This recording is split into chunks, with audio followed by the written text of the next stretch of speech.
The April 6th meeting of the Thousand Oaks Youth Commission is being called to order at 6:30. We will now have Commissioner Boyajian lead us in the Pledge of Allegiance. Please join me in the Pledge of Allegiance. I pledge allegiance to the flag of the United States of America and to the republic for which it stands, one nation, under God, indivisible, with liberty and justice for all. Thank you. And now we will have the roll call taken by Francine. Commissioner Barrett is absent. Commissioner Boyajian? Here. Commissioner Bergnardello? Here. Commissioner Hong? Here. Commissioner Colehep? Here. Commissioner Leone? Here. Commissioner McGuigan? Here. Commissioner Ramirez-Davis? Here. Commissioner Rose? Here. Commissioner Sate? Here. Commissioner Sklavenites? Here. Commissioner Stein is absent. Commissioner Young is absent. Commissioner Martinez? Here. And Commissioner Petrus? Here. Thank you. Okay, and now we will have public comments by Commissioner Leone. This is the time in our meeting when we invite members of the public to state their concerns about youth-related issues in our city and to present items for commission consideration. Are there any members of the public who would like to speak at this time? There being none, let's move on. Thank you. And now for agenda item number 4, public comments, or guest speakers, my bad. Will Commissioner Bergnardello introduce our guest speakers for tonight? Today we have a speaker from the Ventura County District Attorney's Office. Brian Rafelson is a Deputy District Attorney. He currently manages the Major Fraud Prosecution Division, which includes computer crimes prosecutions. Today he will be making a presentation about sexting and cyberbullying. Thank you. Thank you for having me here to bring this issue to the broader community. It's my privilege to be here. The challenge with technology is that in every way it makes our lives better, it creates new issues for us. And tonight I want to talk about some of the issues that affect teens especially, sexting and cyberbullying. Sexting, cyberbullying, the consequences, legal and emotional, and what to do if it happens to you. Now, there's 2 main definitions of sexting. Number 1, sexting is actually the explicit sending of explicit images, nude, or movies online or through the use of smartphones or cell phones. Now, 75% of teens have cell phones. Teens are better than their adult peers with cell phones. So these issues relate more to teens and are seen more with teens than they are with adults. 75% of teens have said they have actually received sexually explicit images on their cell phones, and 25% admit sending images. Now, that's what they admit to sending. It may not be what's the true number. It may actually be higher than that. Now, there's a number of reasons for sexting. 1 is the social pressure in the school environment.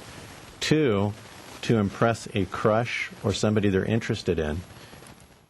Another way is when a reason for sexting is when somebody willingly sends to a boyfriend or girlfriend.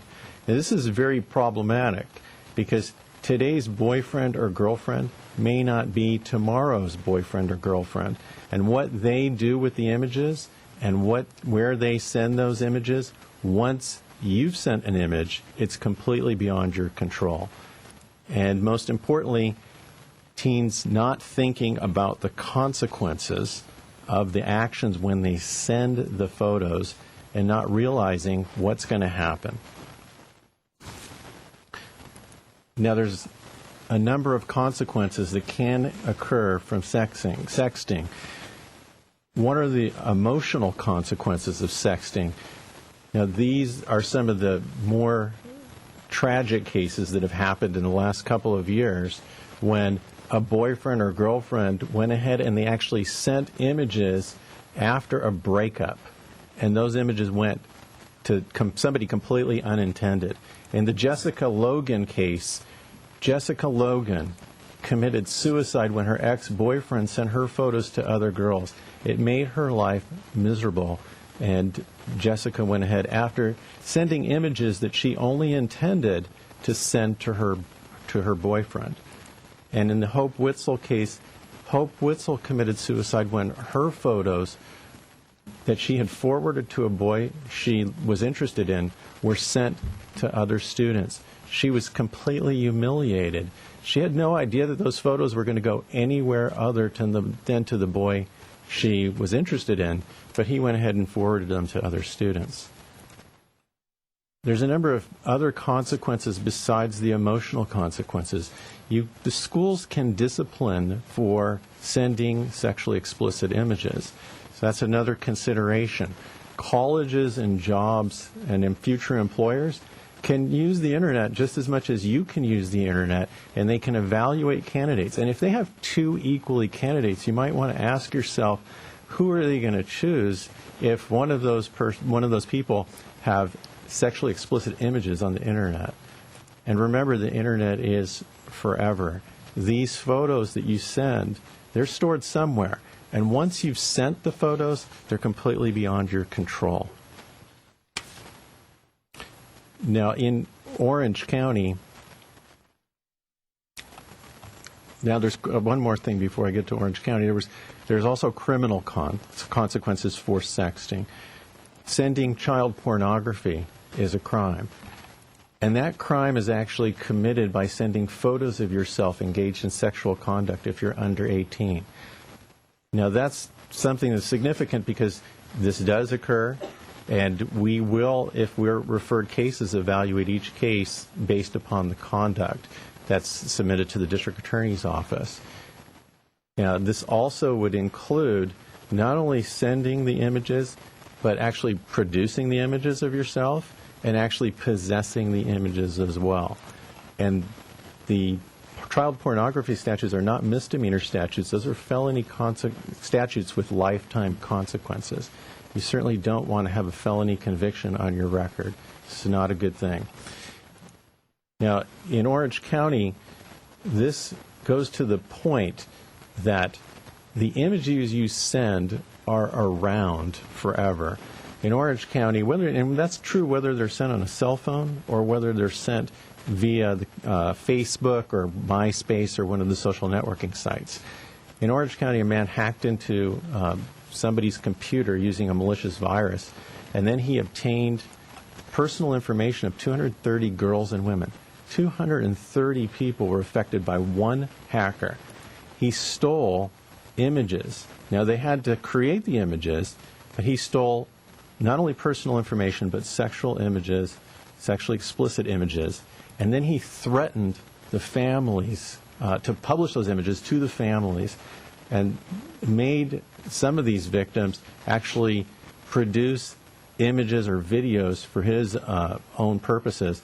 And that was one of the first sextortion cases where somebody went ahead and used a malicious code and went ahead and took advantage of people who really had no idea that the images that they stored on their own personal computer or on their own Facebook account could actually be accessed by somebody on the outside, somebody who had no contact with these people whatsoever. Now, there's a number of tips to prevent sexting, and really the most important thing is it's really you. Never take images that you wouldn't want your parents to see. It's easy to have a cell phone. It's easy to have a smartphone. Smartphones have cameras. The cameras make it easy to take images, but it's really important to think about what are you doing before you go ahead and take an image like that.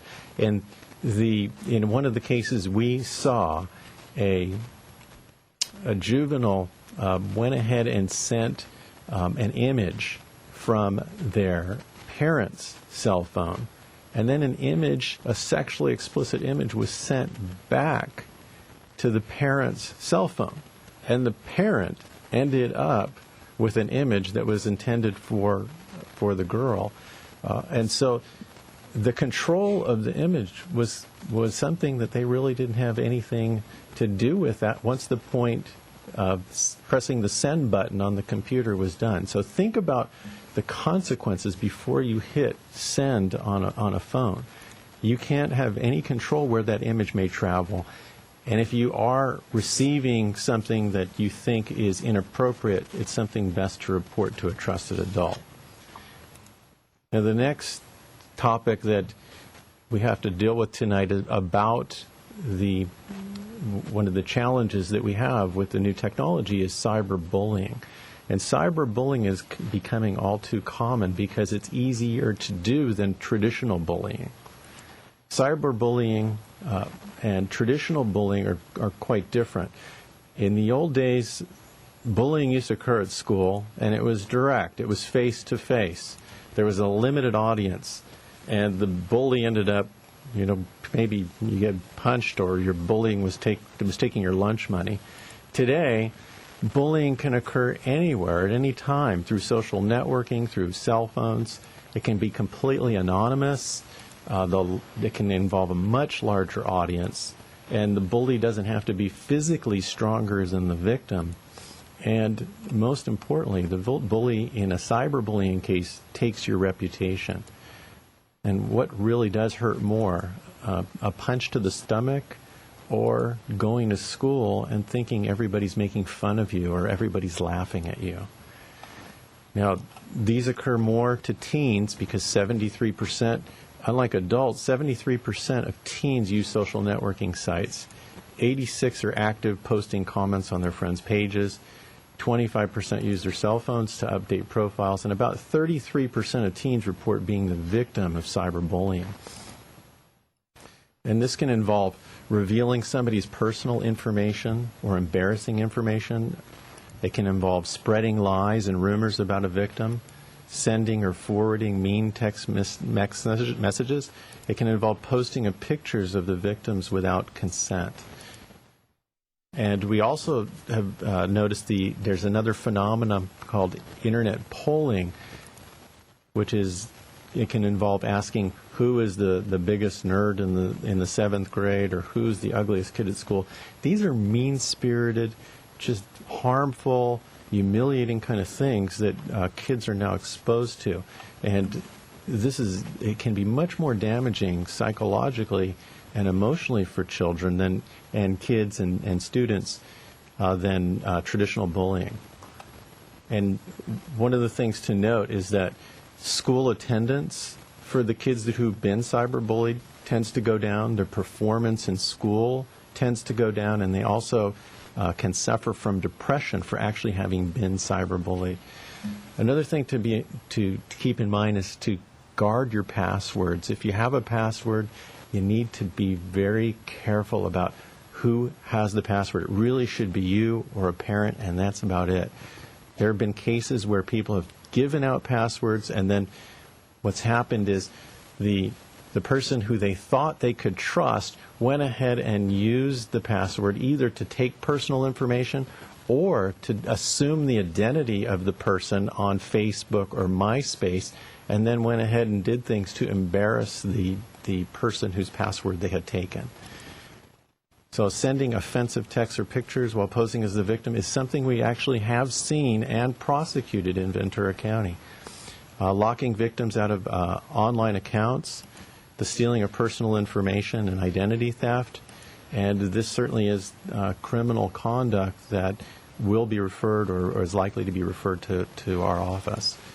One of the tragic and one of the first cases of cyberbullying, or highly known cases, was the Megan Mayer case. And Megan was cyberbullying on the social networking MySpace. A fictitious person was created named Josh Evans. And Lori Drew, the mother of a former friend, created this persona on MySpace and really played on Megan's vulnerabilities. She found what Megan would be interested in, and Megan begged her parents to allow her to accept this person this fictitious person as a friend, not knowing it was the mother of her former friend. Lori Drew used Megan's emails to humiliate her, And the last email or the last posting she got on her MySpace account was, "The world would be a better place without you." Megan committed suicide, and she was only 13 years old. In a unique prosecution, the federal prosecutors in Los Angeles, this case occurred out of state. The federal prosecutors in Los Angeles went ahead in federal court and charged Lori Drew with a number of different crimes, and she was prosecuted here.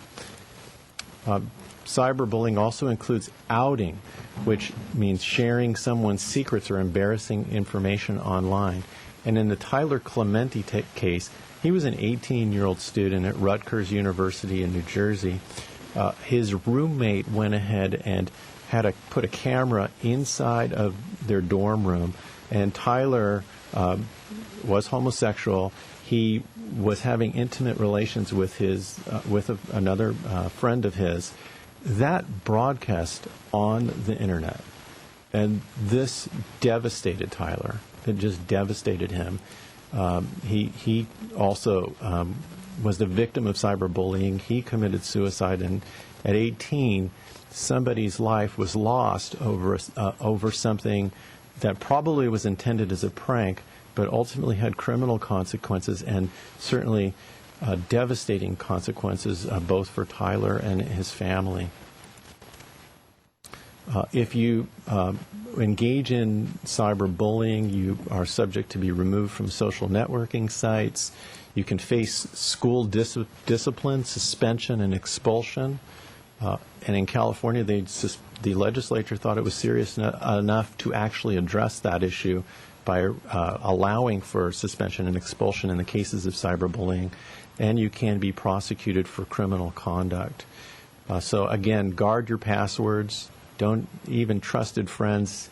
We've seen that trust be violated.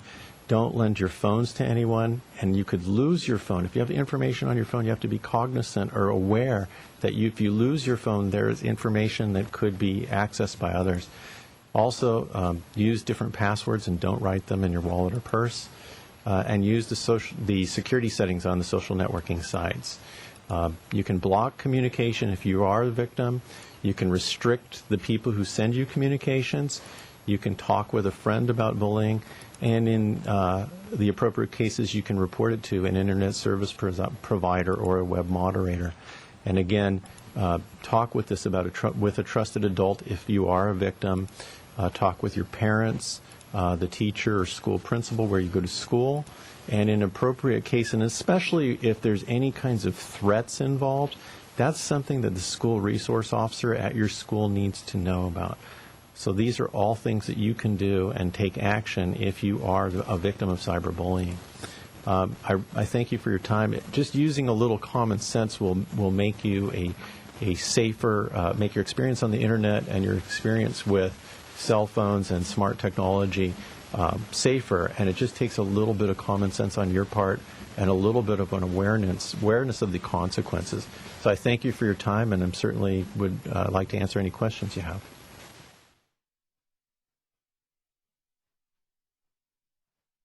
Yes. So are you familiar with the internet thing, FormSpring? It's like a... I've become a little bit aware of it through this presentation. And I was just wondering, has there been any action taken on that? Because I know that there's a lot of cyberbullying and things through that people attack other people through this anonymous thing. Yeah, the issues with online forums are they do there's conflicting interests that come into play, and that can be one, the personal safety of an individual and a right not to be cyberbullied. On the other hand, there's also an interest in free speech. And so those things need to be balanced out. I don't know specifically if any action is going to be taken against FormSpring.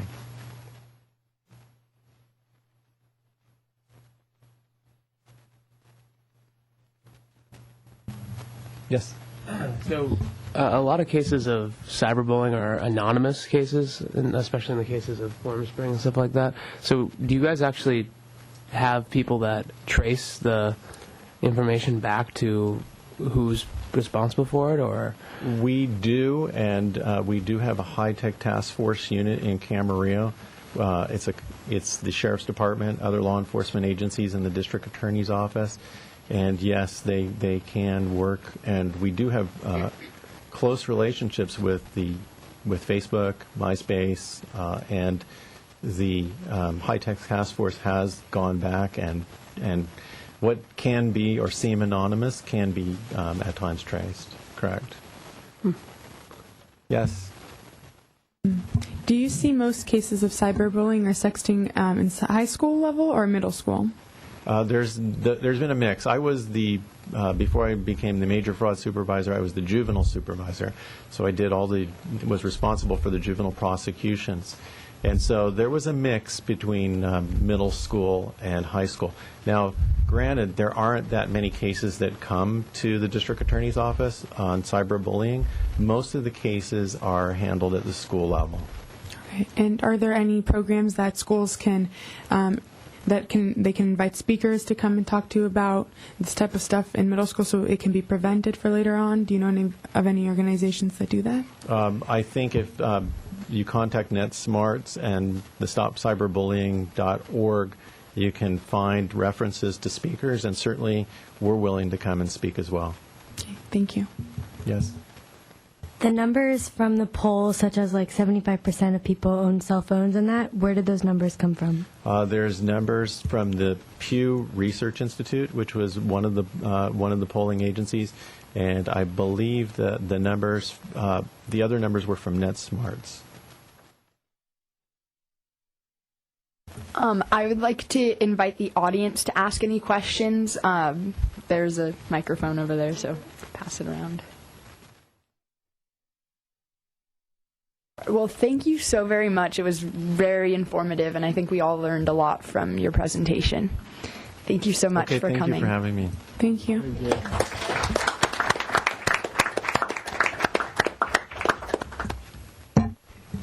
Thank you. And now I'd like to turn the meeting over to Vice Chair Salte. Thank you, Chair Hong. Now we have Agenda Item 6A, Teen Center Advisory Council. Will Commissioner Sklavenides please introduce this portion of the meeting? Good evening. This is the portion of our meeting where we discuss the local events going on at the Thousand Oaks Teen Center. So I would like to start off by giving a recap of what we had. On Saturday, March 5th, it was our April High School Spring Boys Basketball League. It began, and they have 12 teams, 100 boys playing. It's a great amount, and it's very impressive. They play every Saturday from 8:30 to 3 p.m., so they're doing a great job, and we wish them all good luck. Friday, March 11th, was the Teen Center worked in a cooperation with the Youth Commission to offer a high school dodgeball tournament. This was in cooperation with our Youth Implementation Plans Just Committee, and it was a great event. I think we had over 80 people attend, and it was very enthusiastic. March 12th was the annual St. Patrick's Day dance, and over 600 7th and 8th graders attended, and Rocket Fizz donated some amazing giveaways, so they had a great time.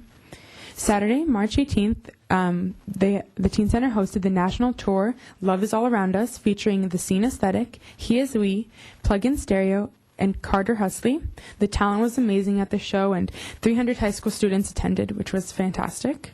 Wednesday, March 30th, they started the MS Girl Soccer Tournament, and it consists of 3 program dates. All 5 of the public schools field the teams, and approximately 75 girls are playing.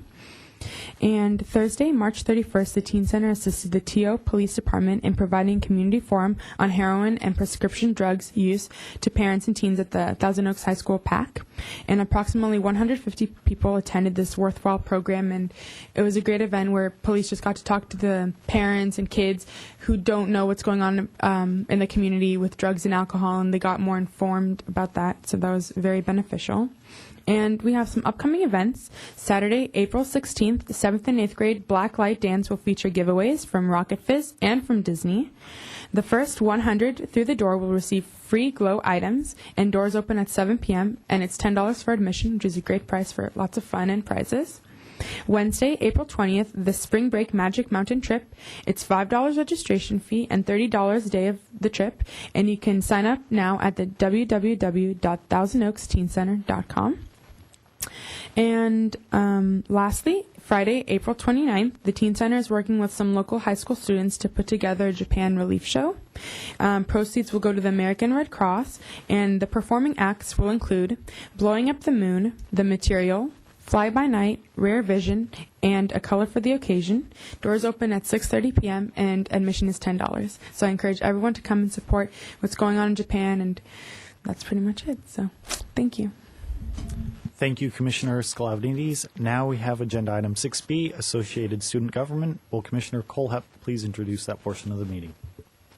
This is the portion of the meeting where we invite representatives from all the schools in our city to come and speak to us about the events or the things going on at their schools for the purposes of generating community spirit and learning about what's going on at our fantastic schools. So we'll start off with middle school today, and let's have Ulysses Sklavenites from Kalina Middle School first.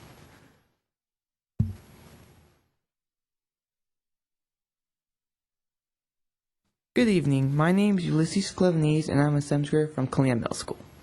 On the 6th, we have a friendly soccer tournament followed by a 5th grade parent coffee tour. On the 11th, we have our annual rabbit run relay. Then on the 12th, we have a minimum day followed by We the People presentation and Jogs on Sky High party. On the 18th through the 25th is our spring break, and we are all counting down the days. Finally, on the 29th is our Luau Carnival. Coming up in May, we have many fun events. May 5th through the 6th is our drama performance. This week of May 9th through the 13th is our annual STAR testing exams. The 23rd is our Science Olympiad, followed by District Band Festival, and on the 24th, the parent viewing of our History Fair is on 25th. There will be no school on Monday, May 30th due to Memorial Day. May 31st is our open house. Lastly, June 1st and 2nd are the 7th and 8th grade award nights. Thank you for listening and have a nice evening.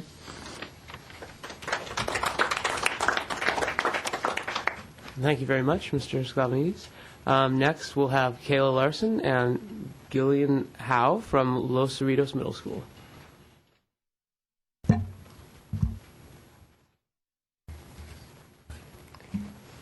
Hello, I'm Jillian Howe. And I'm Kayla Larson From Los Cerritos Middle School.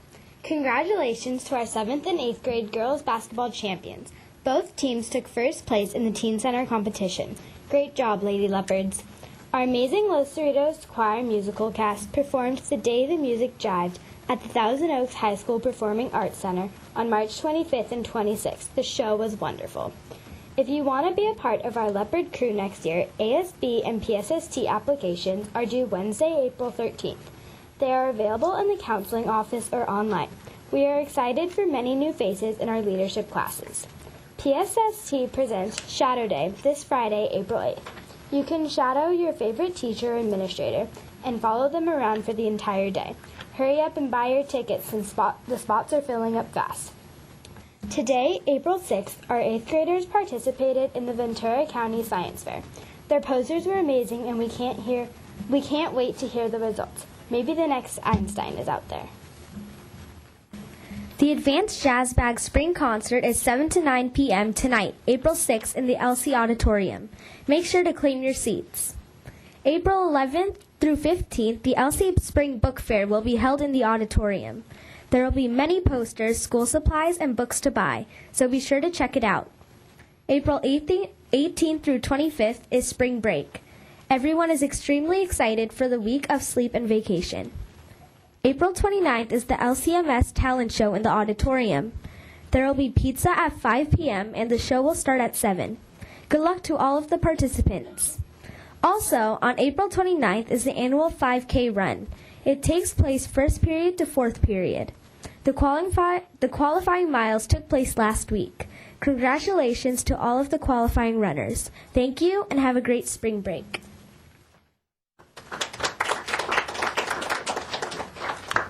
Thank you very much. Next, we'll have Natalie Kinney and Emily Kinlock from Redwood Middle School. I apologize about the names. Hi, I'm Natalie. And I'm Emily. And we are 7th graders at Redwood Middle School. Next month, Redwood Leadership is hosting Teacher Appreciation Week from May 2nd until May 6th. The theme this year is fairy tales. All leadership will dress up like fairies and clean the teachers' and staff's classrooms. This is called Fairy Cleanup. Also, PTSA is hosting a luncheon on that Wednesday, and finally, students will be able to purchase teachergrams for their favorite teachers as well as flower pens to go along with the grams. On May 6th is the Hawaiian Day Cody, or Spirit Day. On May 21st, there is another Cody, where students' fourth period classes are encouraged to pick from all of the previous Spirit Days of this year and carry out the Cody for their class. Finally, fifth graders from all different schools are coming to get a taste of the future Viking Pride Night on May 24th. Thank you, and have a great night.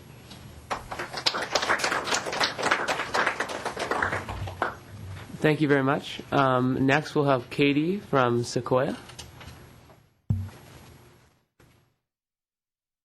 Hello, I'm Katie Owens from Sequoia Middle School.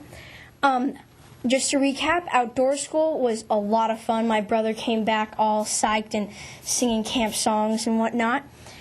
And we just finished our musical production, Little Abner. It was the most fun, upbeat play I've ever seen there. All throughout this week, we've been having tricycle races. Yes, tricycle races. They're like this tall, very hard to ride, for Cody points. And we have our luau this Friday from 5:30 to 8. It's going to have a 30-foot tsunami slide, rock wall, many inflatables, and lots of food and games. We hear it's going to rain on Friday. It will happen, rain or shine. And the science fair was today, and it was a great learning experience to see all the other students' projects from all the other schools. I certainly had fun. ASB applications are due the April 15th for all students who want to apply to our ASB leadership. Future Freshman Night is the 13th at Newbury Park High School, and Future Freshman Night, so close. Okay. We have the Stuffed Animal Day also on April 15th, where students can bring in their favorite stuffed animal. And spring break is the 16th through the 25th. And when we get back, there's the All-District Chorus Festival, the 26th, so good luck to all our Sequoia singers. And on the 29th, we have a water balloon toss. You can wear braids or shades that day. And then also, last but not least, our third annual Sequoia Idol in Newbury Park, which will reveal the next great singer. The winner gets $100, so good luck to our 8 competitors. Thank you for your time, and again, I'm Katie Owens from Sequoia Middle School.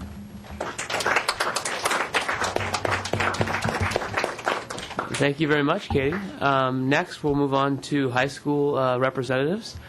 First, we have Chris Pumford from Lorena High School. Hi, my name's Chris Pumford, and I'm a junior at Lorena High School. We had a fantastic Renaissance Day and prom on April 1st. And today, we were presented with our candidates for next year's ASB. For ASB President, the candidates are Kelly Ranke and Lacey Smith. For Vice President, Lauren Hearn and Stephanie Larrett. For Secretary, Rebecca Koval. And for Publicity, Roxanne Myers. Tomorrow, ASB voting will take place in homeroom. This weekend, Regent performers will be presenting their spring production on Saturday at 2 p.m. and 7:30 p.m. and again on Sunday at 2 p.m. Tuesday, April 12th is June's Day, and don't forget your dollar. LRHS is offering father-daughter dance classes Tuesday, April 12th and Tuesday, April 19th, 7 to 8 p.m. Price is $5 per couple. All classes will take place at Lorena in the dance studio. Wednesday, April 13th, dismissal will be at 1:40, and there will be an extended homeroom for class elections. Wednesday is also a rose ceremony for the National Junior Honor Society inductees, and congrats, girls. Last day of school is April 20th, and then we let out for spring break. School recommences on May 2nd. Good luck to all our upcoming APs and for everybody taking them.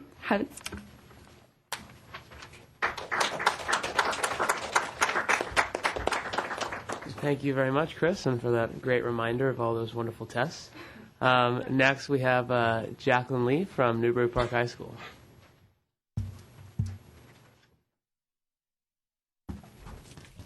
Hi, My name's Jacqueline Lee, and I'm currently a sophomore at Newbury Park High School and am serving as Interclub Commissioner of Associated Student Government.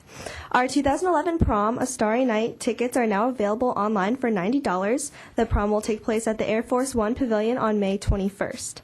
We will also be holding our first after-prom party, which will begin from 11:30 p.m. to 5 a.m. at the Roxy Movie Theater in Camarillo. Tickets cost $20, and there will be games, a DJ, raffles, and movie showings. However, if you paid for a prom ticket, the entry is free. Cheer tryouts have begun, and the tryout clinic is being held until Friday from 3 to 5 in the GAR. Tryouts will be on Saturday, April 9th from 9 to 12 at the designated high schools. All girls interested in golf must attend a meeting after school on Monday, April 11th in room T3. Also, ASG board elections are currently taking place and voting will occur on Friday. Good luck to all the candidates. And also, candidates running for class officer elections, their campaigns will begin on the 7th and will conclude on the 14th. The Interclub is holding their annual Threads for Red fashion show on Saturday, April 9th in the gym at 7 p.m. Tickets cost $6 for students and $9 for adults. Our Future Panther night is on April 13th. This is the time for incoming freshmen to see everything NPHS has to offer and gives new students the opportunity to see what our school does. We recently presented the Every 15 Minutes program to all juniors and seniors last week to show the effects of driving under the influence, and it made many students think twice about their decisions. That is all. Thank you.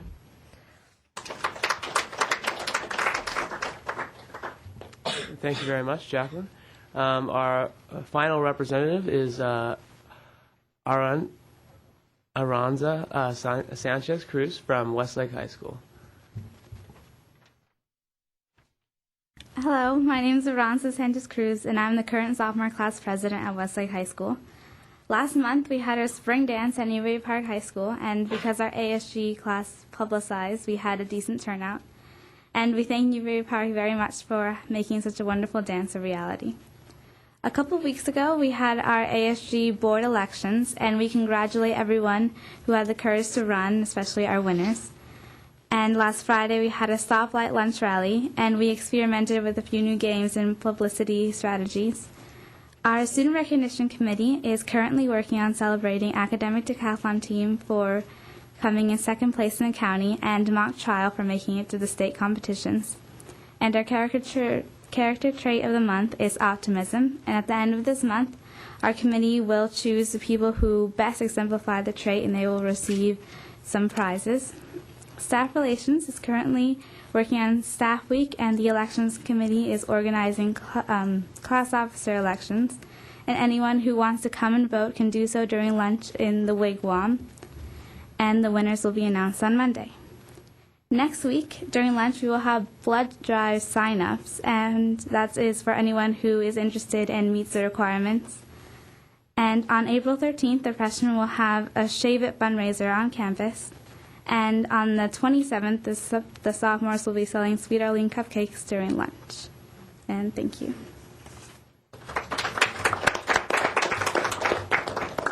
Thank you very much, Aranza.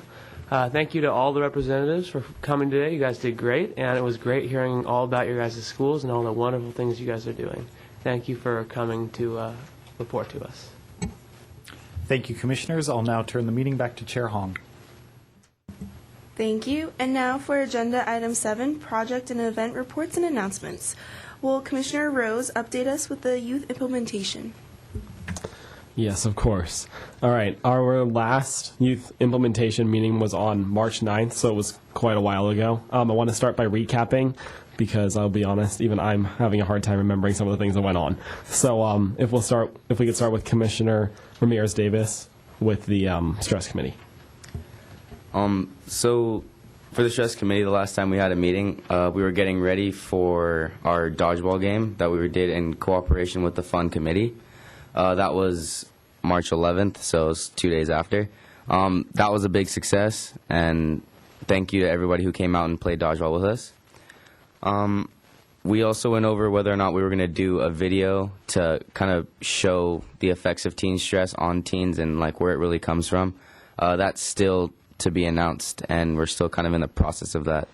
And that's Oh, yeah, there's pictures on Facebook of the dodgeball game, so you should friend us or like us on Facebook and go look at those. And that's all I can remember, so I'll turn the meeting back over to Josh. Thank you very much. Next, we'll have Commissioner Sauté with the Recreation Committee. Pretty much as everything Commissioner Ramirez-Davis said, we had our dodgeball, and it was amazing. I can't emphasize that enough. I had a blast. All my friends had a blast, and everybody that went had a blast. And we got a Domino's pizza as a prize, which was pretty cool because we were not expecting that. So thank you to the Teen Center. We're still just preparing for the Teen Video Festival. Applications are due May 8th, 6th. And you got to get those in. So, cool. Thank you, Commissioner Sauté. It definitely was a blast. Next, we'll have Commissioner Sklavenitis with the Bullying Committee. We are currently working on our documentary to submit to the Teen Video Festival, and it's going to be about bullying and how to deal with bullying and how you can overcome those problems. And our club at Westlake High School has gotten up and running. We're doing many events. We're having fundraisers, and we're currently donating to Casa Pacifica. And for our implementation plan, we are also, I was going to say something, but I forgot. It's like JJ. Okay.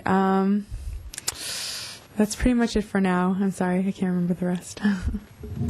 Thank you very much, Commissioner Sklavenitis. And last, but definitely not least, will be Commissioner Kolob with the Community Resource Center and Volunteering Committee.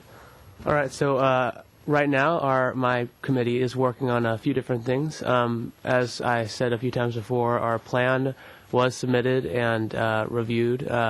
Right now it's kind of on the back burners a little bit because we're waiting to discuss funding and other things about that. So hopefully that dream will become a reality at some point in the future. And if you guys didn't know, the plan that we developed was about a resource center in the Thousand Oaks Mall for all age groups. And we were going to have a database to contain resources about volunteering and services for youth and adults. And we will be working on that in the near future, so stay tuned. And I really want it to happen, but we'll see what happens. It's a tight time right now. In other news, we are working on our volunteer newsletter, which came out a little while ago. It's at all the schools. It's right here. It looks beautiful, thankfully, to our great editors and article contributors. So you guys can check it out. It's at all the middle schools, and at the middle schools it's at the Boys and Girls Clubs, and then at the high schools it's at the College and Career Centers. So it's at every single high school, I believe, and you guys should all read it. It has great opportunities in it, and you guys can all get something out of it. There's a lot of different ways to volunteer in this community, and the Youth Commission believes in helping get volunteers for all different organizations, and I think this is a great way to check those things out. We are also looking for articles for our next edition. We want to publish one more edition of our newsletter before the summer, and we're going to have a special emphasis on summer programs, summer volunteer programs. So if any of the people in the audience here or through the television know of any organizations that would like to be in our newsletter or have any questions about our newsletter, you can call 805-449-2743 or email us at youthcommission@toaks.org. I believe, also our committee will be having a meeting next week with DAC, which is the District Advisory Committee, and we will be making a presentation. Thank you very much. We will be making a presentation about our volunteer newsletter and what we are trying to accomplish with our resource center with some very influential people in the PTA in our area. So hopefully that will be successful, and our next meeting will be next time. So if anyone out there wants to come help us out, we have a meeting next week, and Josh is going to talk about that. So just come by, stop by. We could use your help, and that'll be all. Thank you very much. Thank you, Commissioner Kolob. First, I do really want to stress, if you guys are looking at volunteer opportunities, the newsletter is definitely a great resource for you. It's very informative, and I actually myself found out a lot of stuff from it. So really quickly, I'd like to pass it back to Commissioner Scavaniti. She has one more thing to add. So. Yes. Last month, the Youth Implementation Plan Bowling Committee went and presented at the school board meeting about a no tolerance policy and what the school board thought about that and what they would like to do with our suggestion or our concerns. So if anyone is interested in working with that project or gaining support for something like that, I suggest talking to your ASG advisors for your school so if necessary we can do something about it if that's what you would like to do. Thank you. Thank you, Commissioner Scavanites. Next week, that would be April 13th, 2011. That is going to be our next implementation meeting. So come on down. It's at 6 o'clock in the Oak Room. If you still haven't come, you're more than welcome to come on down and help us and see what we're all about. I'll be there, and I know everybody else will be there. So we look forward to seeing you guys. Thank you, Commissioner Rose. And now for agenda item 7B, the therapeutic dance. Will Commissioner Ramirez Davis update us, or not update us, but give us a little recap?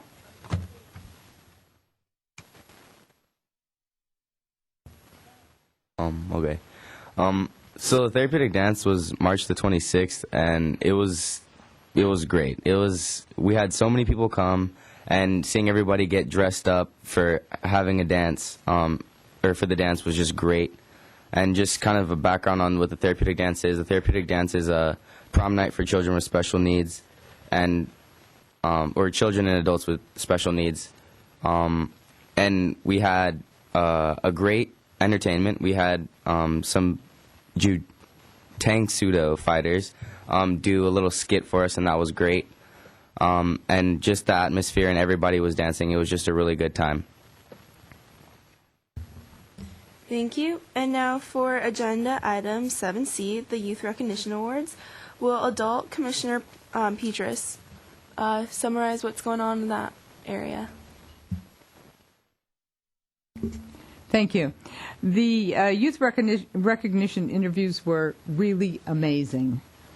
Amanda Young, as the chairperson for the Youth Recognition Committee, did a wonderful job preparing all of the materials used by the commissioners. The serious work done by all of the commissioners during the interviewing process was done very enthusiastically and very thoughtfully. Thank you to the students who came for the interviews and to the commissioners for the time spent.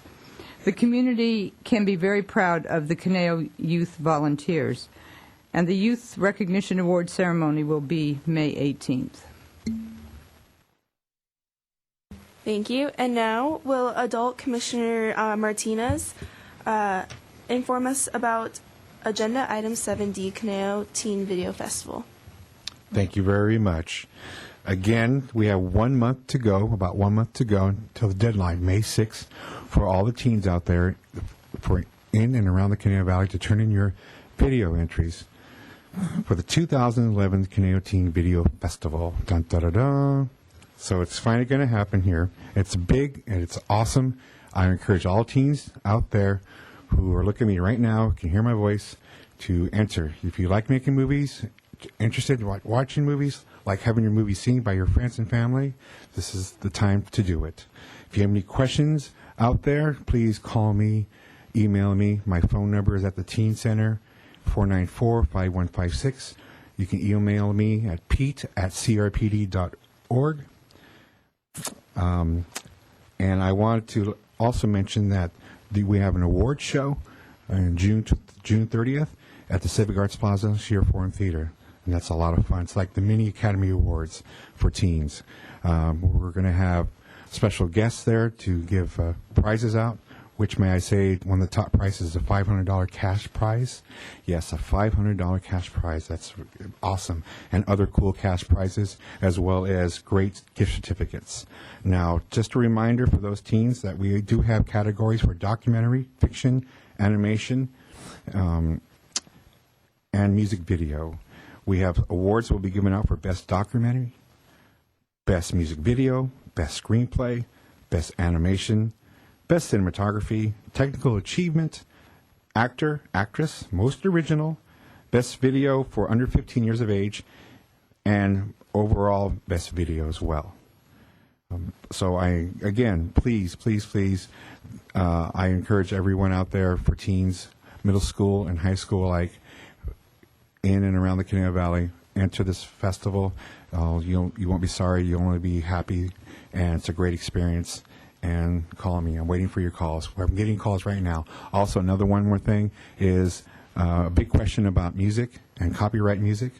Please, I will be happy to talk to anybody out there who has questions about that. That might be an issue for some of you. Don't let that stop you. Call me, and I'll tell you how to work with that. Okay? No problem. Thank you very much. And good luck to you, teens.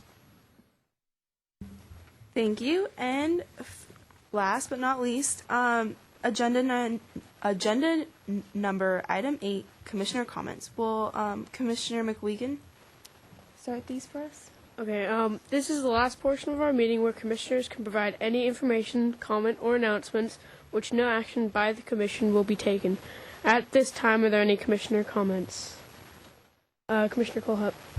I'd just like to say for everyone out there that's interested in the Teen Video Festival, it's a great way to plug yourself into the music industry. So if you're looking at a career in video or anything like that, this is a great way to start off. Colleges that are interested in, if you're applying to college under a major like cinematography or something like that, this is a great thing to put on your resume. And don't pass it up. Don't overlook it. Great prizes, probably cash prizes, and you guys should really, really go out there and make a video. It's not that hard, and you really have nothing to lose. So just do it.